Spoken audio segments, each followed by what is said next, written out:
নমস্কার বন্ধুরা, অন্তরাস ওয়ার্ল্ড 27 চ্যানেলটিতে আপনাদের স্বাগত জানাই।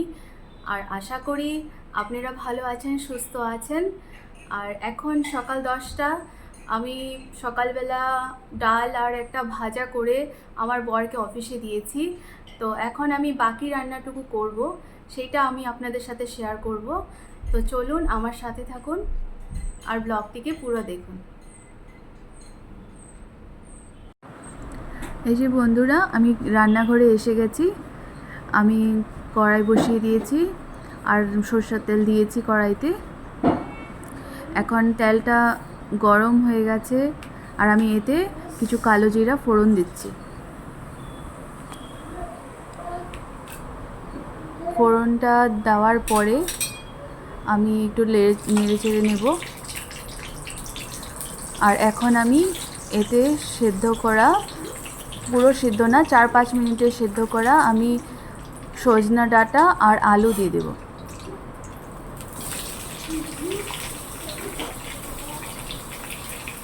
আর এখন একটু নাড়াচাড়া করব।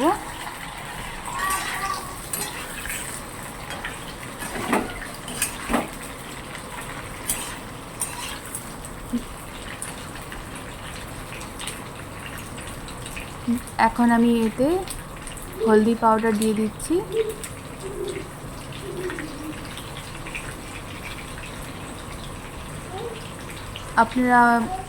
আমি আন্দাজ মতো দিলাম, আপনারা আপনাদের মতো দিবেন। আমি ভালোভাবে নেড়ে চেড়ে নিব।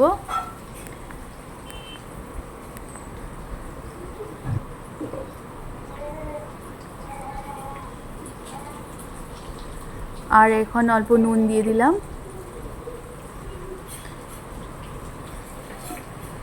আর এখন নেড়ে চেড়ে ঢাকনাটা দিয়ে দেব।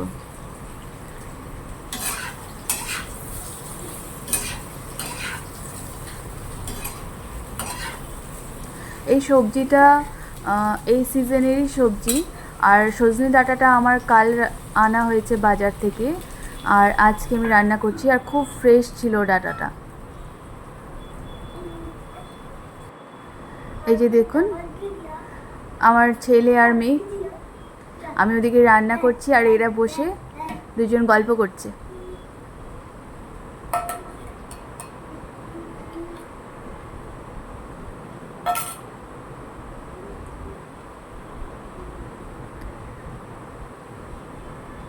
আমার মেয়ে আমার ছেলেকে ভীষণ ভালোবাসে। আর আমি সবজিটার জন্য একটা মশলা করে নেব, জিরে, পোস্ত আর হলুদ, সর্ষে আর 4টা লঙ্কা দিয়ে। এই যে কড়াইতে ভাজা হচ্ছে, অর্ধেক ভাজা হয়ে গেছে।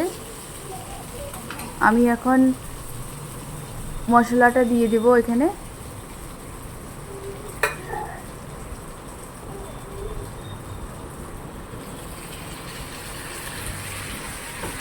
আমাদের বাড়িতে এই তরকারিটা সবাই ভালো খায়। আজকে একটু ঝাল দিয়েছি সবজিটাতে, কারণ এই সজনে ডাঁটা সবজিটা ঝাল না দিলে ভালো লাগে না। এখন আমি মশলা ধুয়ে জলটা দিয়ে দিচ্ছি।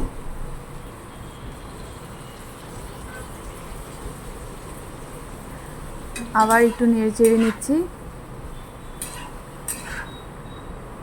তারপর এখন আমি এটা ঢাকনা দিয়ে সেদ্ধ হতে দেব।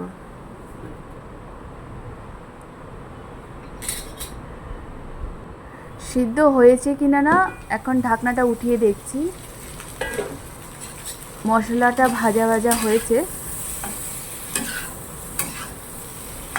আর অল্প সেদ্ধও হয়ে গেছে। আমি এটাকে খুব বেশি বয়েল করি না, জাস্ট একটু জলে 3-4 মিনিটের জন্য ভাপাই। আর এখন একটু ঝোল দিয়ে দিলাম মশলাটা ভাজা হয়ে যাওয়ার পর।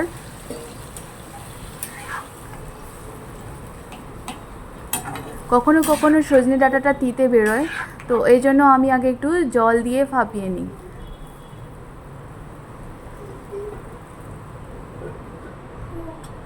আর এরকমভাবে রান্না করলে খুবই টেস্ট হয়, আপনারাও একবার ট্রাই করবেন।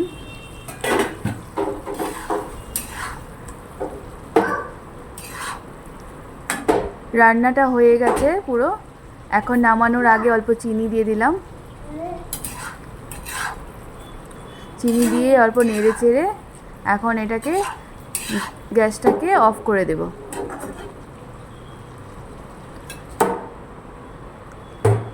হয়ে গেছে সবজিটা আমার। আর পাশে আমার ওই কড়াইতে ডাল আছে, যেটা আমি সকালেই আগেই রান্না করে নিয়েছি। এখন আমি একটা চাটনি করব, কাঁচা ছোলার চাটনি। অনেকে হয়তো সেটা জানে, আমরা খুব খাই। এটার মধ্যে কিছু না, অল্প সরষের তেল, একটু নুন, 2 কোয়া রসুন, আদা আর একটা লঙ্কা দিয়ে আমি এটাকে মিক্সিতে পিষে নেব। অল্প যদি দরকার হয় একটু জল দিতে পারেন। এটা খেতে খুব টেস্ট হয়। আমি ডাল রান্না করলে প্রায় গরমে এটার চাটনিটা করি, কারণ আমার বাচ্চারা শুধু ছোলা দিলে খেতে চায় না চিবিয়ে। এখন আমার রান্না হয়ে যাওয়ার পর আমি সব জায়গাটুকু পরিষ্কার করে নিচ্ছি। সাথে সাথে পরিষ্কার করলে কাজটা একটু ইজি হয়ে যায়। এই জায়গাগুলো পুরো তেল ছিটে পড়ে, তার জন্য রোজ পরিষ্কার করতে হয়।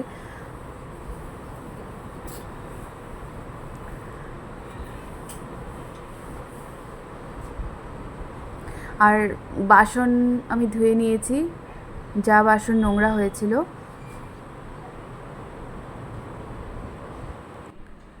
আমার রান্না বান্না শেষ হয়ে গেছে, আর তারপরে আমি বাসন টাসন ধুয়ে সব কিছু পরিষ্কার করে নিয়েছি রান্নাঘর। আর তারপরে মেয়েকেও স্নান করিয়ে দিলাম। পরে এখন তারপর ফল খাচ্ছে ওরা। আমি একটু যাব আমার পাশের বাড়ি, আমার একটু কাজ আছে। তো ওখানে গিয়ে একটা জিনিস করার, মানে কাজটা শেখার, ছোট্ট একটা জিনিস জিজ্ঞেস করার আছে। তো ওখানে যাচ্ছি। তো ওখান থেকে এসে দেখা হচ্ছে। চলো, আমি যাচ্ছি তো বাবা, চলো।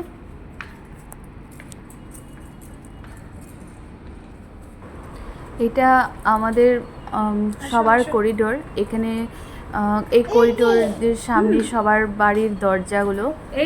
আর আমি যাচ্ছি আমার মেয়েকে নিয়ে পাশের বাড়ি।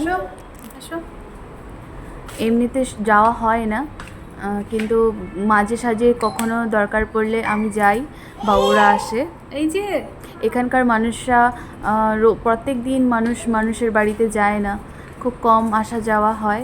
দরকার বিশেষে মানুষের বাড়িতে যায় এখানে, বা কোনো ওকেশন পারপাসে যায়। আর এখানে যেহেতু ধুলোবালু বেশি, প্রত্যেকটা জায়গায় নোংরা হয়ে থাকে, পরিষ্কার হয় মেইনটেনেন্স দিয়ে, তবুও এই জায়গাটা হচ্ছে অন্য অ্যাপার্টমেন্ট। পাশে একটা স্কুল আছে ছোট, এই যে।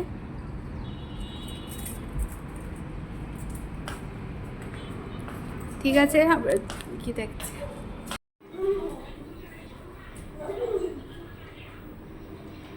দুপুর হয়ে গেছে এখন আমরা খাবো দুপুরের। আর আমার বাচ্চাদেরকেও খাওয়া দিব। এই যে আমার দুপুরের আজকের লাঞ্চ মেনু। এখানে আছে সজনে ডাঁটা আলু দিয়ে তরকারি, বেগুন ভাজা, পটল ভাজা, ছোলার চাটনি, শসা কুচনো, আর হচ্ছে মুসুরি ডাল। বন্ধুরা দেখুন, এখানে বিকেল এখন বাজে 4টার সময় কেমন ধুলো উঠছে। এখানে খুব ঝড় হচ্ছে আর ধুলো উঠছে। এখানে এরকমটা ধুলো প্রায়ই ওড়ে। জামা কাপড় বাইরে রোদরে দিলে কাপড় চোপড় এরকম নোংরা হয়ে যায়, ধুলো হয়ে যায়। দেখুন কীরকম, আপনারা বুঝতে পারছেন কি না দেখুন, খুব ধুলো উঠছে। ঘর বাড়ি পুরো নোংরা হয়ে যায় এই ধুলোতে। দরজার ফাঁকা দিয়ে সব ধুলোগুলো ঢুকে, কি অবস্থা দেখুন।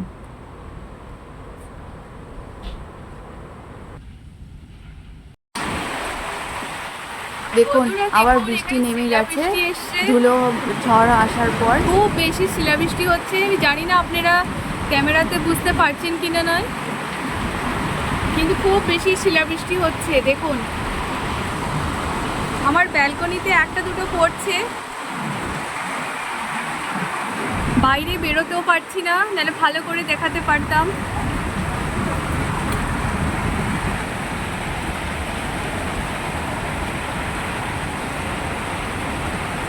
অনেক বড় বড় শিলাবৃষ্টি আসছে। এই দেখুন গাইস, এই দেখুন বন্ধুরা, এই তো একটা শিলা পেলাম, আরও আছে, অনেক শিলা পড়ছে এখানে।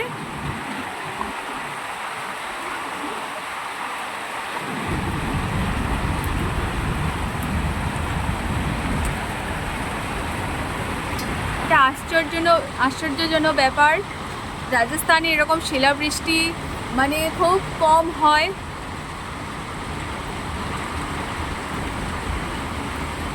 এরকমটা দেখাই যায় না। অনেক মানুষ বেরিয়েছে এই বৃষ্টিটা দেখার জন্য।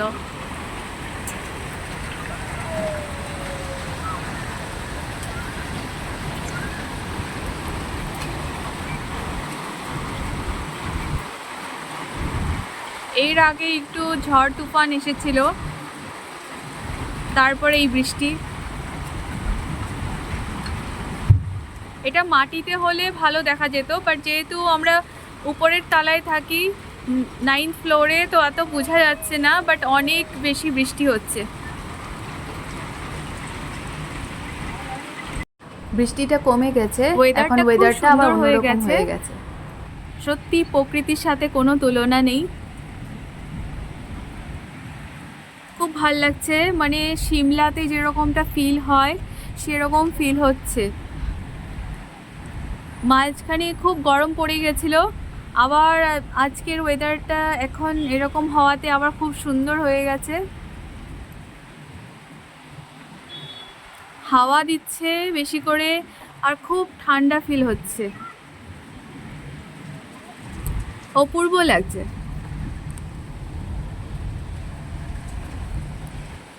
আপনারা বুঝতে পারছেন কিনা না, দেখুন অনেক মানুষ বেরিয়ে গেছে দেখার জন্য, এটা উপভোগ করার জন্য। নিচেও অনেক মানুষ আছে ফ্ল্যাটের, দেখা যাচ্ছে।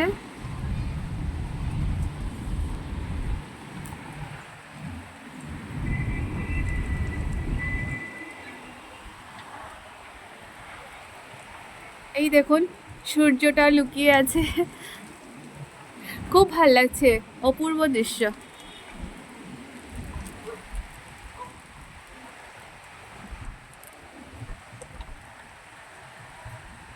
রাস্তাটা পুরো ভিজে গেছে, রোডটা।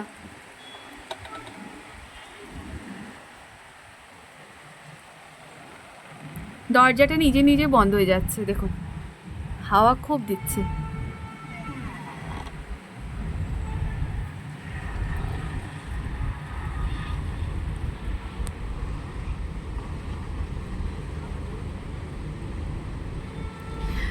বন্ধুরা, আজকের ব্লগটা এখান পর্যন্তই, আবার কালকে দেখা হবে।